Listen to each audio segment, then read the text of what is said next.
नमस्कार मंडळी, श्री स्वामी समर्थ. ज्या देवघरात देवाखाली लाल रंगाचे वस्त्र असते त्यांनी न चुकता हा व्हिडिओ पहा. कारण जर तुमच्या देवघरात देवाखाली लाल रंगाचे आसन असेल तर काय घडते पहा. तुमच्या देवघरात लाल रंगाचे आसन आहे का? जर असेल तर व्हिडिओ शेवटपर्यंत न चुकता पहा, कारण ही एक छोटीशी गोष्ट तुमच्या आयुष्यात काय घडवून आणते हे तुम्हाला माहीत नसेल तर तुमचे संपूर्ण घर भांडू शकते. तुमच्या प्रगतीत अडथळे काय येतात, घरात कटकटी वादविवाद होत आहेत याचे उत्तर कदाचित तुमच्या देवघरातील आसनात दडलेले असू शकते. देवघराचे नेमके महत्त्व काय आहे? आपल्या हिंदू संस्कृतीत घराचे हृदय म्हणजे आपले देवघर. कितीही मोठे असो किंवा छोटे, तिथली सकारात्मक ऊर्जा ही देवघरातून प्रभावित होत असते. देवघर हे केवळ मूर्ती ठेवण्याची जागा नाही, तर ते घराची ऊर्जा केंद्र आहे. देवघरात असलेल्या देवांच्या मूर्ती किंवा फोटो या केवळ माती किंवा धातूच्या नसतात. जेव्हा आपण त्याची मनोभावे पूजा करतो तेव्हा त्यामध्ये सात्विक लहरी निर्माण होत असतात. सकाळी आणि संध्याकाळी देवघरात दिवा लावल्याने घरातील नकारात्मक ऊर्जा नष्ट होते. दिवसभराच्या धावपळीनंतर देवासमोर 2 मिनिटे बसल्याने जो मानसिक आनंद मिळतो तो कशातच मिळत नाही. देवपूजा करणे केवळ हे कृती नसून ईश्वराशी जोडली जाण्याची प्रक्रिया आहे. शास्त्रानुसार आणि परंपरेनुसार देवपूजा करताना काही गोष्टी लक्षात ठेवणे अत्यंत महत्त्वाचे असते. देवपूजेला बसण्यापूर्वी स्नान करून स्वच्छ धुतलेले वस्त्र परिधान करावे. जमिनीवर थेट बसू नये. पूजेसाठी लोकरीचे किंवा स्वतंत्र आसन वापरावे. ते आसन कोणाशीही शेअर करू नये. ज्या वेळी मनात रागाची किंवा वाईट विचार नसावेत. शांत चित्ताने नामस्मरण करत आपल्या देवांची पूजा करावी. पूजेच्या वेळी आपले तोंड हे पूर्व किंवा उत्तर दिशेला असावे. देवघरात एकाच देवाच्या 2 मूर्ती किंवा 2 पेक्षा जास्त फोटो समोरासमोर असू नयेत. मूर्ती सुद्धा 2 पेक्षा जास्त असू नयेत. फुटलेल्या मूर्ती, फाटलेले फोटो देवघरात ठेवू नका. रोज देवासमोर परिसरात देवघर ओल्या कपड्याने स्वच्छ पुसून घ्या.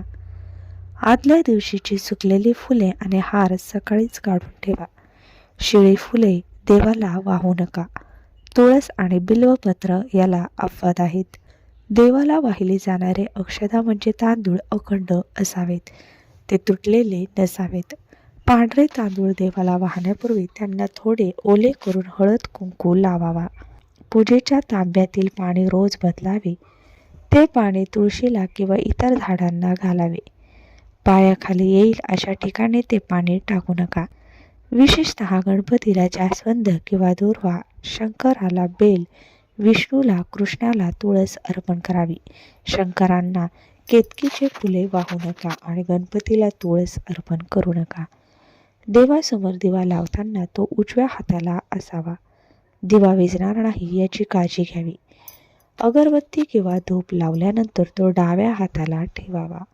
देवाला नैवेद्य दाखवण्यापूर्वी त्यावर तुळशीचे पाने ठेवावे किंवा पाण्याने मंडळ करावे. नंतर तो लगेच तिथून उचलून वाटावा. शेवटी क्षमा प्रार्थना नक्की करावी. हे देवा, मला मंत्र माहीत नाही, विधी माहीत नाही. माझ्याकडून पूजेत जर काही चूक झाली असल्यास मला क्षमा करा. पूजेनंतर लगेच आसनावरून उठू नये. आसनाखाली थोडे पाणी सांडून ते डोळ्यांना लावावे आणि मगच उठावे. अगदी छोट्या छोट्या चुका असतात. या जरी आपण पाळल्या तरी आपल्याला संपूर्ण देवपूजेचे फळ मिळत असते. आणि त्याचबरोबर बघा, ज्यावेळेस या छोट्या छोट्या चुका आपल्याकडून होतात त्यावेळेस आपण कष्ट करतो, मेहनत करतो, पण तरीही त्या कष्टाचं, मेहनतीचं फळ हे आपल्याला मिळत नसतं. तरी या छोट्या चुका ज्या आहेत, ज्या आपल्याकडून होतात, ते आपल्याला पाळायचे असतात. आता ज्या घरात देवघरात देवाखाली आपल्या देवाखाली लाल रंगाचे आसन टाकलेले असते त्यासाठी हा व्हिडिओ शेवटपर्यंत नक्की पहा. देवघरात देवांच्या मूर्ती किंवा फोटो खाली कापड म्हणजे आसन ठेवणे हे केवळ सजावट नसून त्यामागे खोल धार्मिक आणि शास्त्रीय आणि आध्यात्मिक कारण आहे. शास्त्रीय दृष्टिकोनातून विचारतील तर जेव्हा आपण देवाची पूजा करतो, मंत्र जप करतो किंवा दिवा लावतो तेव्हा तिथे एक विशिष्ट प्रकारची सात्विक ऊर्जा निर्माण होते. जर तुम्ही थेट जमिनीवर किंवा एखाद्या कापडावर ठेवला तर ती ऊर्जा जमिनीद्वारे शोषली जाऊ शकते. कापडाच्या आसनाला ऊर्जेला धरून ठेवण्याचे आसन काम करते, ज्यामुळे देवघरातील सकारात्मक ऊर्जा टिकून राहते. आपल्या घरी जेव्हा एखाद्या सन्माननीय पाहुण्या येतो तेव्हा आपण त्यांना थेट जमिनीवर बसवत नाही, तर सतरंजी किंवा सोफ्यावर बसवतो. देवतांचा मालक आहे, त्यांना सन्मान देण्यासाठी आणि त्यांच्याबद्दलची आपली भक्ती व्यक्त करण्यासाठी आपण आसनाचा वापर करत असतो. बऱ्याचदा देवांची मूर्ती पाषाण धातू किंवा मातीची असतात. थेट जमिनीच्या संपर्कात असल्यास त्या आर्द्रतेमुळे त्या काळवंडू शकतात किंवा त्यांना गंज चढू शकतो. कापडामुळे पटो घासण्यापासून वाचतो आणि कचेरा तळी जाण्याची देखील शक्यता कमी असते. आसनाच्या रंगाचा आपल्या मनावर आणि वातावरणावरही मोठा परिणाम होतो. देवघर हे घराचे सर्वात पवित्र ठिकाण आणि असे कापड अंथरल्यामुळे मूर्तीच्या खाली धूळ साचत नाही. हे कापड वेळोवेळी धुता येते आणि बदलते, त्याच्यामुळे देवघरात नेहमी चैतन्य आणि ताजेपणा जाणवतो. कापड सुती किंवा रेशमी वापरावे. आसन फाटलेले, ते मळलेले किंवा जळकटलेले नसावे. दर 15 दिवसांनी किंवा महिनाभरांनी ते नक्कीच बदलावे. शुभ मानले जाते. नवीन आसन नक्कीच 15 दिवसांनी किंवा महिन्यांनी तुम्ही देखील बदलायचे असते. त्यात कुलदेवतेच्या आवडीनुसार किंवा वारांप्रमाणे तुम्ही आसनांचा रंग जो आहे तर तो बदलू शकता. आता सर्वात महत्त्वाचं ते म्हणजे ज्या घरामध्ये देवघरात आपण लाल रंगाचे आसन टाकलेले असते, म्हणजेच वस्त्र टाकलेले असते, त्यांनी बघा नेमकं तुमच्यासोबत काय घडत असते. जर तुम्ही देवाची सेवा करत असाल किंवा हनुमंताची उपासना करत असाल तर लाल रंग अत्यंत शुभ मानला जातो. परंतु जर तुमच्या कुंडलीत मंगळ असेल किंवा घरांमध्ये विनाकारण वाद होत असतील तर अति लाल रंगाचा वापर चुकीच्या पद्धतीने केल्यास त्याचे परिणाम उलट होऊ शकतात. लाल आसन नेहमी असावे, पण ते स्वच्छ असावे. फाटलेले किंवा मळलेले लाल रंगाचं आसन दारिद्र्य त्याला आमंत्रण देते. जर तुम्ही नियमांचे पालन केले नाही तर घराची शांतता भंग होऊन आर्थिक नुकसान होऊ शकते. म्हणूनच म्हटले जाते की योग्य माहितीशिवाय केलेला बदल घर बर्बाद करू शकतात. लाल रंगाचं आसन शुभ मानले जाते, पण ते कोणासाठी आणि कधी वापरावे याचे काही नियम आहेत. लाल रंग शुभ मानला जातो कारण शास्त्रानुसार हा रंग शक्ती, चैतन्य आणि मंगलतेचे प्रतीक आहे. लाल रंगामुळे देवघरातील सकारात्मक ऊर्जा टिकून राहण्यास मदत होते. श्री गणेश, देवी दुर्गा आणि हनुमानजी यांच्या पूजेमध्ये लाल रंगाच्या सर्वोच्च प्राधान्य दिले आहे. जर तुमच्या देवघरात या देवांची मूर्ती असेल तर लाल रंगाचे आसन अतिशय उत्तम ठरेल.